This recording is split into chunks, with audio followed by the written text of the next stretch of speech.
পাতার ফাঁকে উকি দিচ্ছে আমের মুকুল। বসন্তের আগমনে প্রকৃতির এই সাজ মন জুড়াচ্ছে চাঁপাইনবাবগঞ্জের আম চাষিদের। গাছ আর মুকুলের যত্ন আত্মিতে ব্যস্ত চাষিরা জানান, অনুকূল আবহাওয়ার কারণে এবার আগেই মুকুল এসেছে। আশা করছেন বাম্পার ফলনের। এবার আবহাওয়া ভালো আছে, মুকুল আল্লাহর রহমতে 20 দিন আগে থেকে আসা শুরু হয়েছে। মুকুলে যে বিষটা দিচ্ছি এটা হলো যাতে আমাদের মুকুলটা পোকাতে নষ্ট না করে। এবছর আমের উৎপাদন হবে, কিন্তু চাষি যারা রয়েছে বা কৃষক রয়েছে তারা কিন্তু ভয়ে আছে। উৎপাদন হলো, আমি যদি আমি দাম না পাই, মূল্য না পাই, তাহলে তো আমার কোনো লাভ হবে না।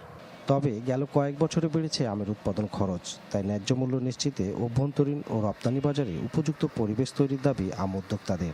প্রক্রিয়াজাতকরণের দিকেও জোর দেওয়ার কথা বলছেন কৃষক নেতারা। বাংলাদেশে আমের দাম কম, ফলনের মধ্যে খরচ ঠিকই আছে, কিন্তু কই তো পাচ্ছি না।